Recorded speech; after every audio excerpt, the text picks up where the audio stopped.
بسم اللہ الرحمن الرحیم۔ السلام علیکم ورحمۃ اللہ وبرکاتہ۔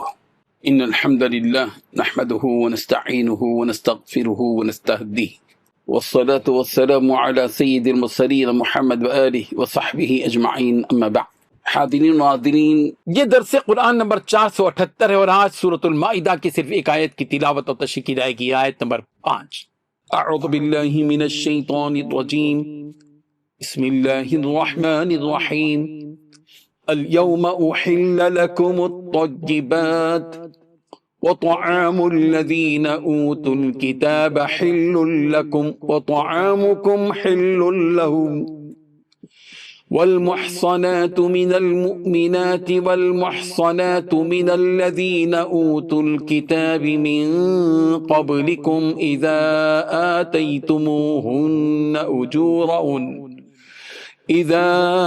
آتيتموهن أجورهن محصنين غير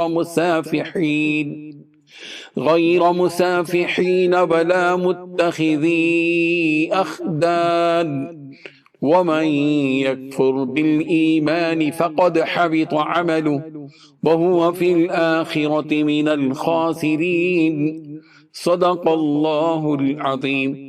لفظی ترجمہ یوں ہے، الیوم آج، احل حلال کر دی گئیں، لکم تمہارے لیے، الطیبات پاکیزہ چیزیں، وہ طعام الذین اور کھانا ان لوگوں کا جو اوت الکتاب دیے گئے کتاب، حل لکم حلال ہے تمہارے لیے، وہ طعامکم اور تمہارا کھانا حل حلال ہے لہم ان کے لیے، والمحصنات اور حلال ہیں تمہارے لیے پاک دامن، من المؤمنات مومن عورتیں، والمحصنات اور پاک دامن عورتیں، من الذین ان کی جو اوت الکتاب دیے گئے کتاب، من قبلکم تم سے پہلے، اذا آتیتموہن جبکہ تم ان کو دو، اجورہن ان کے مہر، محسنین نیز نکاح میں لانے والے ہو، غیر مسافحین نہ کہ بدکاری کرنے والے، ولا متخذی اخدان اور نہ بنانے والے خفیہ آشنا، ومن یکفر اور جو کوئی کفر کرے گا بالایمان ایمان کے ساتھ، فقد حبط عملہ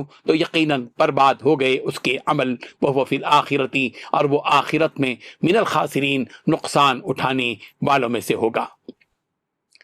ترجمہ یوں ہے، آج تمہارے لیے سب پاکیزہ چیزیں حلال کر دی گئیں، اور اہل کتاب کا کھانا بھی تم کو حلال ہے اور تمہارا کھانا ان کو حلال ہے، اور پاک دامن مومن عورتیں اور پاک دامن اہل کتاب عورتیں بھی حلال ہیں جبکہ ان کا مہر انہیں دے دو، اور نکاح سے عفت قائم رکھنی مقصود ہو، نہ کہ کھلی بدکاری کرنی اور نہ چھپی دوستی کرنی، اور جو شخص ایمان کا منکر ہو اس کے عمل ضائع ہو گئے اور وہ آخرت میں نقصان پانے والوں میں ہوگا۔ اس آیت میں 6 باتیں بتلائی گئی ہیں۔ پہلی بات، آج تمہارے لیے پاکیزہ چیزیں حلال کر دی گئی ہیں۔ دوسری بات، جن لوگوں کو تم سے پہلے کتاب دی گئی تھی ان کا کھانا بھی تمہارے لیے حلال ہے اور تمہارا کھانا ان کے لیے حلال ہے۔ تیسری بات، مومنوں میں سے پاک دامن عورتیں بھی حلال ہیں۔ چوتھی بات، اہل کتاب میں سے پاک دامن عورتیں بھی تمہارے لیے حلال ہیں جبکہ تم نے ان کو نکاح کی حفاظت میں لانے کے لیے ان کے مہر دے دیے ہوں، نہ تو صرف ہوس نکالنا مقصود ہو اور نہ ہی خفیہ آشنائی پیدا کرنا۔ پانچویں بات، جو شخص ایمان سے انکار کرے اس کا سارا کیا کرایا اکارت ہو جائے گا۔ چھٹی بات، آخرت میں اس کا شمار خسارہ اٹھانے والوں میں ہوگا۔ بزرگان محترم، پچھلی آیت میں بھی پاکیزہ چیزوں کے حلال ہونے کی بات کہی گئی تھی۔ اس آیت میں دوبارہ کہا جا رہا ہے کہ الیوم احل لکم الطیبات، آج تمہارے لیے پاکیزہ چیزیں حلال کر دی گئیں۔ یہاں الیوم کا جو لفظ استعمال کیا گیا اس کا مطلب یہ ہے کہ طیبات یعنی پاکیزہ چیزیں جو پہلے حلال تھیں اب بھی حلال ہیں۔ اس کے علاوہ ایک اور بات یہ بھی کہی گئی کہ اہل کتاب کا کھانا تمہارے لیے حلال ہے، اور اہل کتاب سے یہود و نصارہ مراد ہیں۔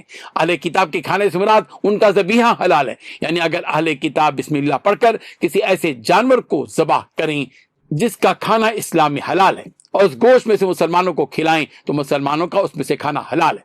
یہود اور نصارہ سے مراد وہ یہودی اور نصرانی ہیں جو اس دین پر قائم ہے جو ان کا دین قرآن مجید کے نزول کے وقت میں تھا، آج کے جو یہودی اور نصرانی یعنی عیسائی وغیرہ ہیں، چونکہ یہ اپنے اصل دین پر قائم نہیں ہیں، اس لیے آج کے دور کے ان یہودیوں اور نصرانیوں کا ذبیحہ حلال نہیں ہے۔ یہی وجہ ہے کہ حضرت علی رضی اللہ عنہ نے بنی تغلب کے نصارہ کے بارے میں فرمایا کہ بنی تغلب کے نصارہ کا ذبیحہ مت کھاؤ، کیونکہ انہوں نے نصرانیت کا دین اختیار نہیں کیا سوائے شراب کے۔ انہوں نے اصل نصرانیت کے دین میں صرف شراب کی حرمت کو باقی رکھا، باقی تمام امور میں نصرانیت سے محروم ہو گئے۔